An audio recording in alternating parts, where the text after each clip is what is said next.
लड़के की लिंग की आगे से वो खाल काट के सुन्नत करके मुसलमान बना दिया। भगवान भूल गया था मुसलमान बनाना। इस्लामी तौर तरीक़ों और इस्लामी परंपराओं पर उंगली उठाना ये उस अज्ञानी का काम हुआ करता है जिसे इस्लाम की प्रॉपर नॉलेज न हो, जिसने इस्लाम के बारे में कुछ पढ़ा न हो, कुछ सुना न हो। और संत रामपाल की ये बात सुनकर हम यकीन के साथ कह सकते हैं कि संत रामपाल भी एक अज्ञानी शख्स थे। उन्हें भी इस्लाम के बारे में कुछ मालूम न था, उन्होंने भी इस्लाम के बारे में कुछ पढ़ा नहीं था, इस्लाम के बारे में कुछ सुना नहीं था। वो अपनी बेतुकी बातों से लोगों में सिर्फ अंधकार फैलाया करते थे। अगर उन्होंने इस्लाम के बारे में कुछ पढ़ा होता, इस्लाम के बारे में उन्हें कुछ नॉलेज होती, तो खतने को लेकर इतनी बेतुकी बातें और बेसर पैर की बातें वो कभी भी न करते। हमने माना कि खतना इस्लाम में इंतहाई अहमियत रखता है। हर मुसलमान बच्चे का खतना ज़रूर कराया जाता है। इस्लामी सोसाइटी में ये सोचा भी नहीं जा सकता कि किसी मुसलमान बच्चे को खतने से दूर रखा जाए, उसका खतना ना कराया जाए। लेकिन उससे संत रामपाल का ये समझ लेना कि खतना ही के ज़रिए लोगों को मुसलमान बनाया जाता है, ये संत रामपाल की नादानी और नासमझी है। इसलिए कि इस्लाम में खतने का एक अलग बेनिफिट है और मुसलमान होने का एक अलग रिक्वायरमेंट है। इस्लाम लाने के लिए ना तो खतना कराना ज़रूरी है और न ही खतना कराने के लिए मुसलमान होना ज़रूरी है। अगर कोई नॉन मुस्लिम किसी मेडिकल बेनिफिट के लिए खतना कराना चाह रहा है तो सिर्फ इस बेस पर हम उसे मुसलमान नहीं कह सकते। या इसी तरह अगर कोई मुसलमान होने वाला शख्स डर की बिना पर या किसी और बिना पर खतना नहीं कराना चाह रहा है तो सिर्फ इस वजह से हम उसे इस्लाम से बाहर नहीं कह सकते। इसलिए कि खतना ये एक अलग चीज़ है और मुसलमान होना एक अलग चीज़ है। खतना ये इस्लाम में एक परंपरा है, इस्लाम में एक तरीक़ा है, इस्लाम में एक सुन्नत है। और जबकि इस्लाम, मुसलमान होना, मुसलमान कहलाना, इन तमाम चीज़ों का ताल्लुक़ दिल से है। अगर कोई शख्स अपने दिल में ये यकीन कर ले कि अल्लाह ही हमारा खालिक व मालिक है, अल्लाह ही हमें पैदा करने वाला है, अगर कोई शख्स अपने दिल में ये यकीन कर ले कि मोहम्मद सल्लल्लाहु अलैहि वसल्लम अल्लाह के प्रॉफिट हैं, अल्लाह के भेजे हुए दूत और पैगाम्बर हैं, तो ऐसे शख्स को इस्लामी लॉ के अंदर, इस्लामी कानून के अंदर मुसलमान कहा जाएगा, चाहे तो उसका खतना हुआ हो या ना हुआ हो। तो इस्लाम का ताल्लुक़, मुसलमान होने का ताल्लुक़ ये दिल से है। ये तमाम चीज़ों को दिल से मान लेने ही का नाम मुसलमान और इस्लाम है। चुनांचा कुरान करीम के अंदर अल्लाह ताला कहता है, क़ालतिल अराबु आमन्ना कुल लम तुमिनु वलाकिन क़ूलू अस्लमना वलम्मा यदखुलिल ईमानु फ़ी क़ुलूबिकुम, कि हुजूर के पास कुछ लोग इस्लाम कबूल करने के लिए आए और जब उन लोगों ने कलमा वगैरह पढ़ लिया तो कहने लगे अब तो हम मोमिन हो गए, अब हमको अपने अपने घर जाना चाहिए। अल्लाह ताला ने फ़ौरन वही भेजी, ऐ नबी इनको बताओ कि अभी तो तुमने ये तमाम चीज़ें सिर्फ अपने ज़ुबान से कही है, अभी इन तमाम चीज़ों का यकीन तुम्हारे दिलों में नहीं पैदा हुआ है।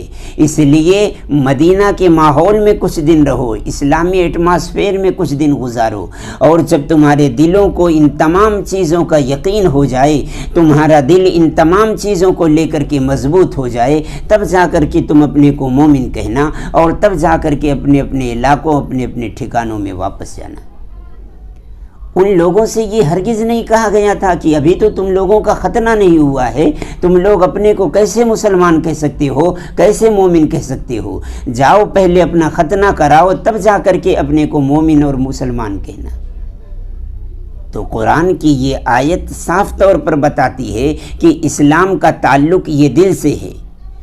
हर वो शख्स जिसके दिल में इन तमाम चीज़ों का यकीन हो, ऐसे शख्स को इस्लामी लॉ और कानून के अंदर मुसलमान कहा जाएगा, चाहे उसका खतना हुआ हो या उसका खतना ना हुआ हो।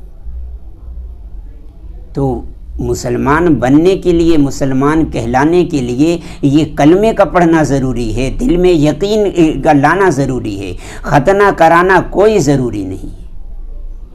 البتہ اتنی بات ضرور ہے کہ اگر کوئی شخص اسلام قبول کرتا ہے تو یہ ختنہ چونکہ اسلام کی پرمپرا ہے، اسلام کا طریقہ ہے، اسلام کی سنت ہے، اس لیے اسلام قبول کرنے والے شخص کو ختنہ کرا لینا ہی زیادہ بہتر ہے۔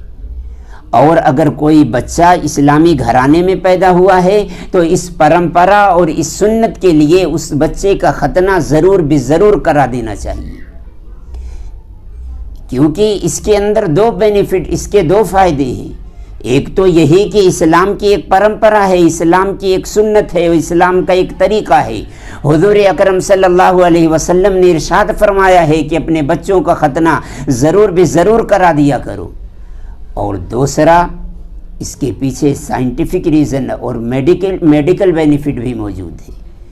آج ریسرچ کرنے والوں نے، تحقیق کرنے والوں نے، میڈیکل سائنس نے یہ ریسرچ کر کے دنیا کو بتایا ہے کہ ختنہ کرانے سے انسان بے شمار بیماریوں سے، سینکڑوں قسم کی بیماریوں سے محفوظ رہ سکتا ہے، دور رہ سکتا ہے، جن میں فائموسس، پیرافائموسس، کینسر آف پریپوز، اسی طریقے سے ایڈس اور HIV جیسی مہلک بیماریاں اور گھاتک بیماریاں شامل ہیں۔ تو آدمی صرف ایک ختنہ کرانے سے ان سینکڑوں قسم کی بیماریوں سے اپنے آپ کو دور رکھ سکتا ہے، محفوظ رکھ سکتا ہے۔ اور یہی میڈیکل بینیفٹ ہیں شاید جس کی وجہ سے شریعت نے اور اسلام نے اس کو ایک پرمپرا بنا کر کے اپنے ماننے والوں میں جاری کیا، تاکہ اسلام کا ماننے والا اور مسلمان کہلانے والا ہر شخص اس پروفٹ کو، اس فائدے کو حاصل کر سکے۔ اور دوسری بات اس سلسلے میں یہ ہے کہ ختنہ یہ صرف اسلام کی پرتھا اور اسلام کا رواج نہیں ہے، بلکہ اسلام کے علاوہ بے شمار قومیں اور بے شمار مذاہب ایسے ہیں جہاں پر ختنے کا قانون اور ختنے کا رواج پایا جاتا ہے۔ آپ یہودیوں کو دیکھیں، ان کے یہاں بھی ختنہ کرایا جاتا ہے، وہ اپنے بچوں کا ختنہ ضرور کرایا کرتے ہیں۔ اسی طریقے سے آپ افریقہ کے ملکوں میں چلے جائیں، وہاں ہر شخص کا ختنہ کرایا جاتا ہے۔ آپ عیسائیوں کی بائبل اٹھا کر کے دیکھیں، اس میں صاف طور پر لکھا ہے کہ یسوع مسیح کا بھی ختنہ کیا گیا تھا۔